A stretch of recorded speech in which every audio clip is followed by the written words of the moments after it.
अस्सलाम वालेकुम वरहमतुल्लाहि वबरकातुहू। आप देख रहे हैं टॉक विद जुसरा और आज का हमारा जो लेसन है वो है how does Google add work. Add rank के बारे में हम लोग पढ़ें। इस सेक्शन में हम डिस्कस करेंगे गूगल का रैंकिंग फार्मूला क्या है। अब जैसे मैंने गूगल पे जाकर कार इंश्योरेंस लिखा तो आप लोग स्क्रीन पर देख सकते हैं कि मेरे पास पहला ऐड कार इंश्योरेंस, दूसरा अवीवा कार इंश्योरेंस और तीसरा ऑटो इंश्योरेंस का आया है। ठीक है, अब ऐसा क्यों हो रहा है कि कार इंश्योरेंस नंबर 1 पोजीशन पर है और Aviva car insurance number 2 position पर और ऑटो इंश्योरेंस नंबर 3 पर है। ऐसा क्यों नहीं हो रहा कि ऑटो इंश्योरेंस नंबर 1 पर हो और कार इंश्योरेंस नंबर 3 पे हो, या अवीवा कार इंश्योरेंस 3 पे हो और कार इंश्योरेंस नंबर 2 पोजीशन पर हो। क्या फैक्टर्स हैं जो गूगल देखता है किसी भी ऐड को रैंक करने के लिए, इसको आज हम डिस्कस करेंगे। लेकिन ऐड रैंक के फार्मूले को समझने से पहले हमारे लिए ज़रूरी है कि हम ये समझें कि गूगल ऐड का सिस्टम एक ऑक्शन सिस्टम पर वर्क करता है। लेकिन ये ऑक्शन सिस्टम आम ऑक्शन सिस्टम की तरह नहीं है कि जिसने ज़्यादा बोली लगाई उसका ऐड ऊपर शो हो जाएगा, बल्कि ये थोड़ा डिफरेंट है और इंटरेस्टिंग है। देखते हैं कि वो क्या है। जब भी गूगल पर कोई यूज़र क्वायरी सर्च करता है, फॉर एग्ज़ाम्पल मैं सर्च करती हूँ बाय लेदर जैकेट ऑनलाइन, तो गूगल देखता है कि इस कीवर्ड पर और कितने एडवर्टाइजर्स हैं जो इस कीवर्ड पर कैंपेन चला रहे हैं या ऐड चला रहे हैं। तो फिर इसमें से वो फ़िल्टर आउट करता है कि किन का ऐड शो होना है, और जिनका ऐड शो होना है तो उनका सीक्वेंस क्या है कि किसका ऐड नंबर 1 पोजीशन पर शो होगा, किसका नंबर 2 पे और किसका नंबर 3 पे। ये डिसाइड करने के लिए गूगल दो चीज़ों की हेल्प लेता है। नंबर 1, मैक्सिमम कॉस्ट पर क्लिक, मतलब एक एडवर्टाइज़र एक क्लिक के मैक्सिमम कितने पैसे देने के लिए तैयार है। Number 2, quality score. गूगल हर कीवर्ड के अगेंस्ट एडवर्टाइज़र को एक स्कोर असाइन करता है। जितना ज़्यादा वो स्कोर होगा उसका मतलब है उतनी अच्छी उसकी वेबसाइट, उसकी रेविलेंसी और बाकी चीज़ें हैं। क्या फैक्टर्स इंक्लूड होते हैं क्वालिटी स्कोर में, उसको हम आगे डिस्कस करेंगे। तो ऐड रैंक का जिसका जिक्र मैं कर रही थी, तो उसका भी फार्मूला क्या है। Ad rank is equal to maximum cost पर click multiply by quality score. उसका मतलब ये है कि जिसका ऐड रैंक ज़्यादा होगा उसका ऐड नंबर 1 पोजीशन पर होगा, जिसका उससे कम ऐड रैंक होगा उसका नंबर 2 पे और जिसका उससे कम होगा उसका नंबर 3 पे। अब 1 बाय 1 समझते हैं कि मैक्सिमम कॉस्ट पर क्लिक और क्वालिटी स्कोर का क्या मतलब है। सबसे पहले मैक्सिमम कॉस्ट पर क्लिक, जिस तरह स्लाइड पर लिखा हुआ है, मैक्सिमम कॉस्ट पर click is the most you are willing to pay for click on your ad. मैंने बताया था कि गूगल पे जो पैसे सर्च नेटवर्क चार्ज करता है वो गूगल इस बेसिस पे करता है कि आपके ऐड पर जितने क्लिक आएंगे उतने पैसे चार्ज होंगे।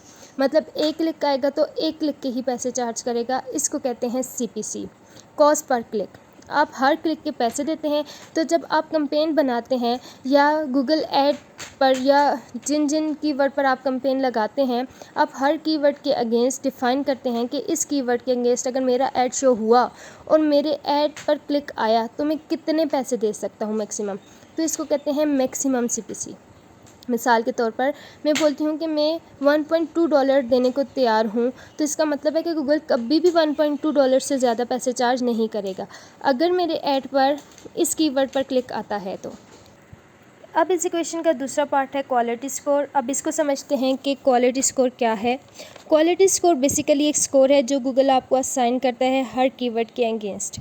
स्कोर 1 to 10 स्कोर का स्केल जो है वो 1 to 10 होता है, 1 being the lowest and 10 being the highest.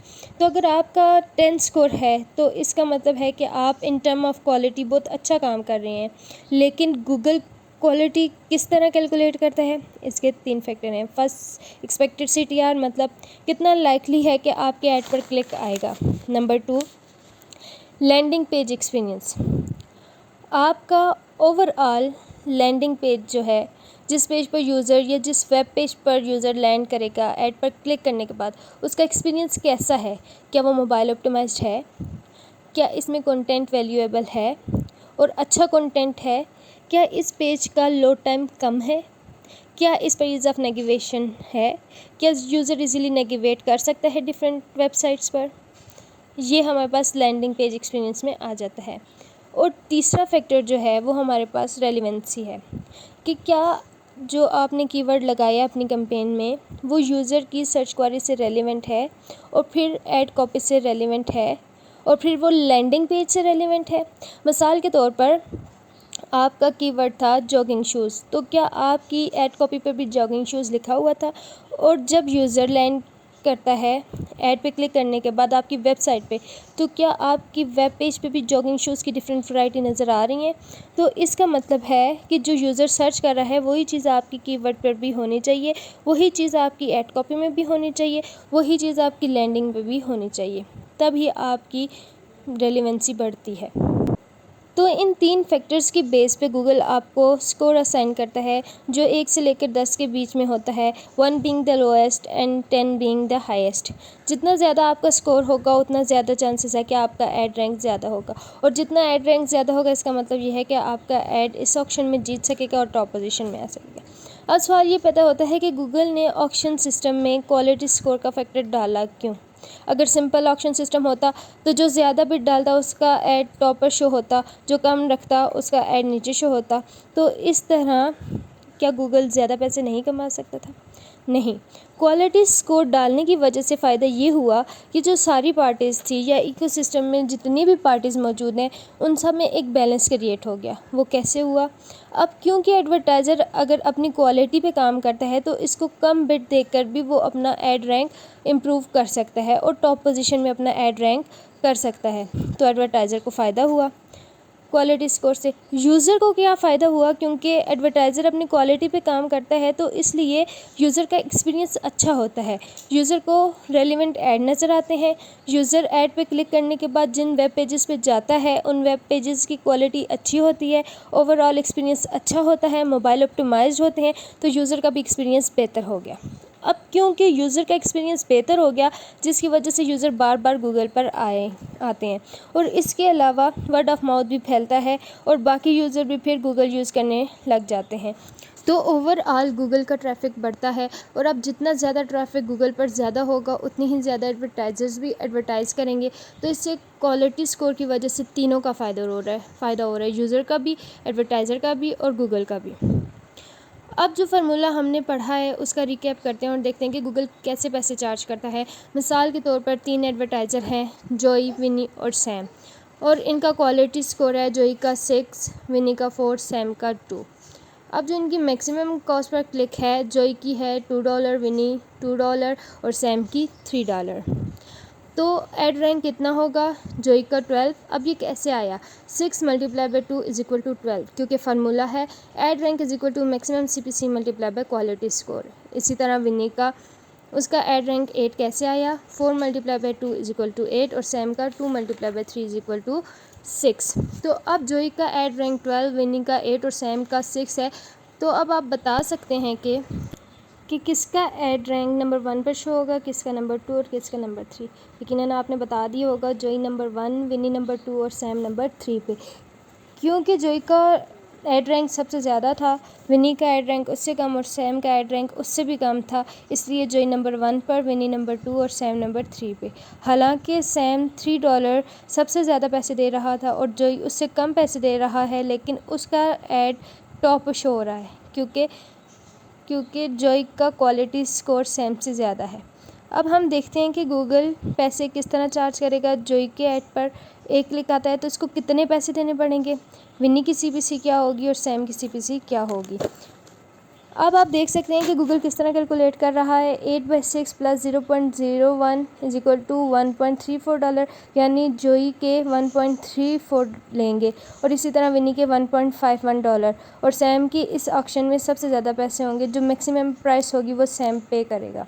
अब ये 1.34 और 1.51 ये नंबर कैसे आ रहा है?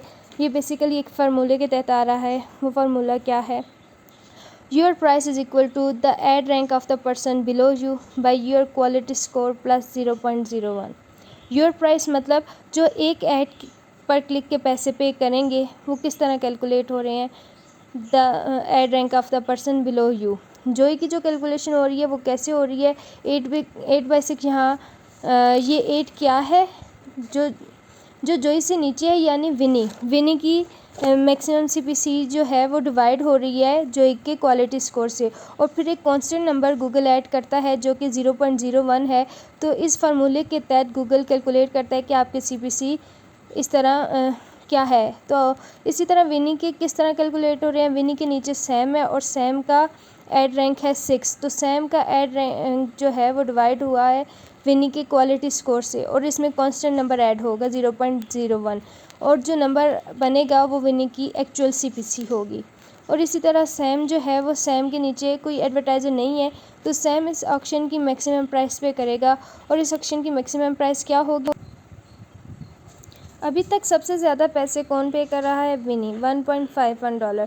तो सैम इससे भी ज़्यादा पे करेगा। 1.51 में 0.01 ऐड करेंगे तो नंबर बनेगा $1.52। तो सैम के ऐड पर अगर एक क्लिक आता है तो सैम को एक क्लिक के पैसे पे करने पड़ेंगे $1.52। तो इस तरह गूगल कैलकुलेट करता है सारे एडवर्टाइज़र की सीपीसी। तो ये था आज का हमारा lecture, how does Google add work. आपको समझ आ गई होगी कि गूगल किस तरह से वर्क करता है और किस तरह से पैसे कलेक्ट करता है। अब तक के लिए काफ़ी है, नेक्स्ट लेक्चर के लिए वेट करिए और इस लेक्चर को गौर से सुनिएगा। अल्लाह हाफ़िज़।